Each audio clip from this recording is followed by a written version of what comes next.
Imagine diving into the ocean and never needing to come back up for air. No scuba tanks, no snorkels, just you, gliding underwater, breathing like a fish forever. Sounds like a superpower, right? But what would really happen if humans could breathe underwater? Let's find out. Right now, humans survive by breathing oxygen from the air. Our lungs are designed for gas exchange, not for pulling oxygen out of water. Fish, on the other hand, have gills, amazing little filters that strip oxygen from water molecules as they swim. If you had gills instead of lungs, the world would change completely. First off, your life on land would get a lot more complicated. Gills only work when water flows across them. On land, unless you carried around buckets of water strapped to your neck, you'd basically suffocate.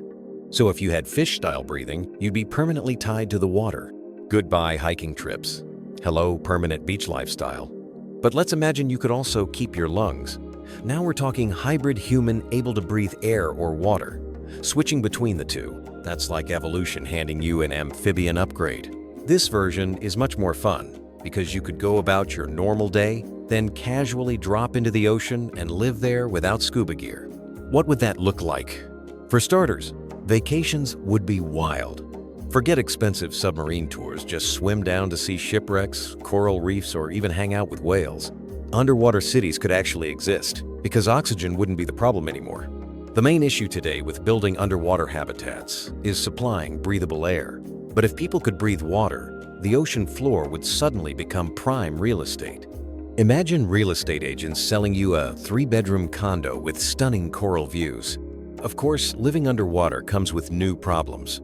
For one, it's really cold down there. Water sucks away body heat about 25 times faster than air. You'd need wetsuits or some kind of built-in insulation to avoid freezing. Then there's pressure.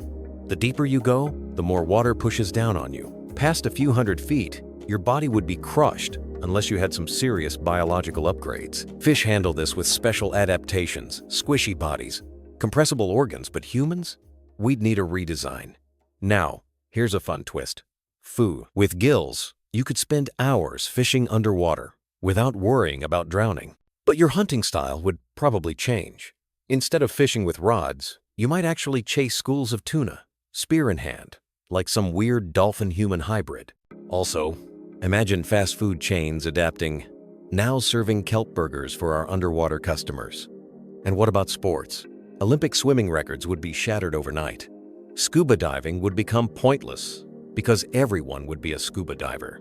Surfing might decline, but underwater racing, water polo in actual deep water, and hide-and-seek in coral reefs? Massive hits. The biggest reveal, though, is this.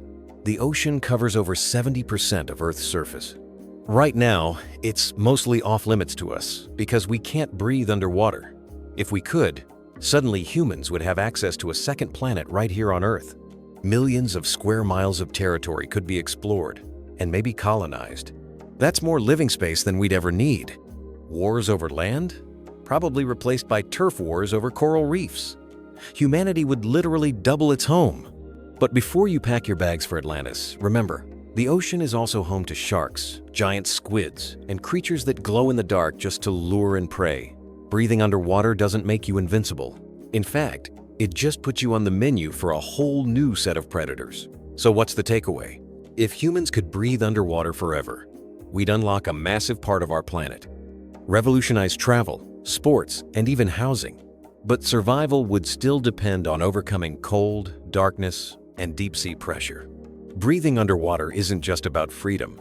It's about adapting to a completely alien world that's been right beneath our feet this whole time. And now I want to ask you, if you had this power, would you live on land? Or pack up and start your new life under the sea? Let me know in the comments. And don't forget, like this video, share it with your curious friends, and subscribe for more wild what-if adventures.